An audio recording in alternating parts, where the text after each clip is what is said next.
Hi friends, welcome to Nisha's food hut Tamil.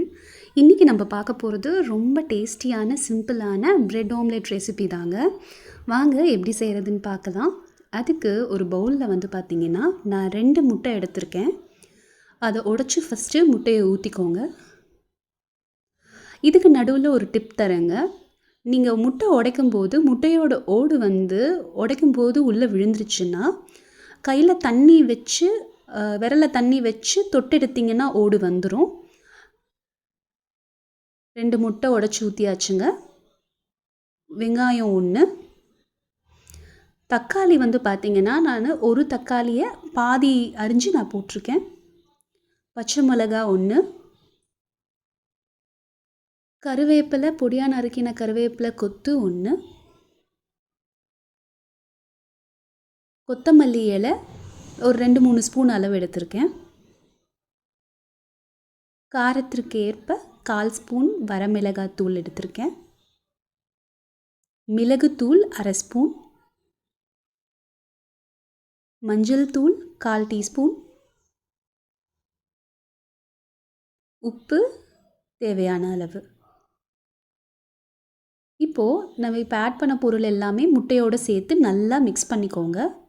வெங்காயம் தக்காளி எல்லாம் முட்டையோட நல்லா மிக்ஸ் ஆகிருக்கணுங்க. எதுவும் தனித்தனியாக இருக்கக்கூடாது. அந்த மாதிரி மிக்ஸ் பண்ணி எடுத்துக்கோங்க.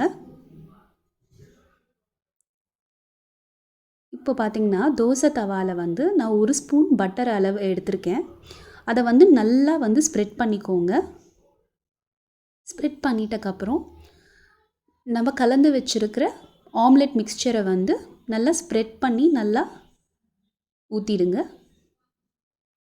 எந்த அளவுக்கு முட்டை ஆம்லெட் தின் பண்ண முடியுமோ அந்த அளவுக்கு தின்னாக போட்டுக்கோங்க. அப்போ தான் ப்ரெட்டு வச்சு மடிக்கிறதுக்கு ஈஸியாக இருக்கும். நல்லா ஸ்ப்ரெட் பண்ணிக்கோங்க. இந்த மாதிரி ஸ்டவ் லோ மீடியம் ஃப்ளேமில் இருக்கிறது தாங்க நல்லது. ரொம்ப லோவாக இருந்தாலும் முட்டையோட சைடு பகுதியெலாம் நல்லா வேகாது. அதனால் கொஞ்சம் லோ மீடியம் ஃப்ளேமில் வச்சுக்கோங்க. 1 நிமிஷத்துக்கு குக் பண்ணிக்கோங்க. லைட்டாக முட்டையிலிருந்து பபிள் வர ஆரம்பிக்கிற ஸ்டேஜில் நீங்கள் ப்ரெட்டை வச்சிடலாம்.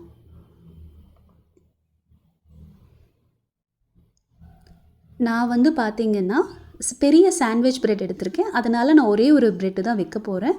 நீங்கள் நார்மல் ப்ரெட்டு வைக்கிறீங்கன்னா நம்ம யூஸ் பண்ணுற அளவுக்கு 2 ப்ரெட்டு வைக்கலாம். பாருங்கள், இந்த மாதிரி தின் பண்ணிக்கோங்க. இப்போ எக்கிலிருந்து நல்லா பபிள் வர ஆரம்பித்தாச்சு. இப்போது நான் ஒரு பெரிய சாண்ட்விச் ப்ரெட் எடுத்திருக்கேன். அதை சென்டரில் வைக்கிறேங்க. ப்ரெட்டை வச்சுட்டு நல்லா அமுத்தி விட்டுக்கோங்க. அடியில் நல்லா அந்த முட்டையோட மிக்சர் நல்லா படட்டும். அந்த மாதிரி அமுத்தி விட்டு எடுத்து பிரட்டி போட்டுக்கோங்க ப்ரெட்டை.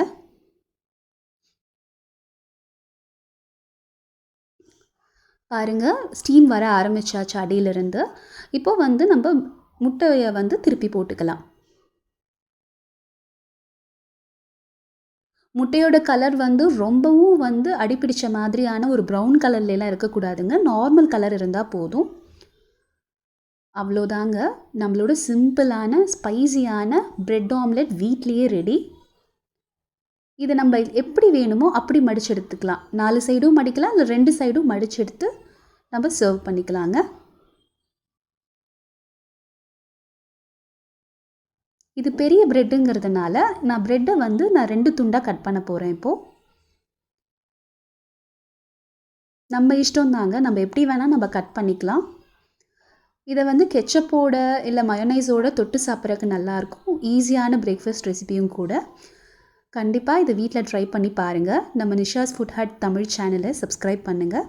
பக்கத்தில் இருக்க பெல் ஐக்கானை கண்டிப்பாக ப்ரெஸ் பண்ணுங்கள். என்னோடய ரீசன்ட் வீடியோ அப்டேட்ஸ் எல்லாம் கிடைக்கும். நன்றி.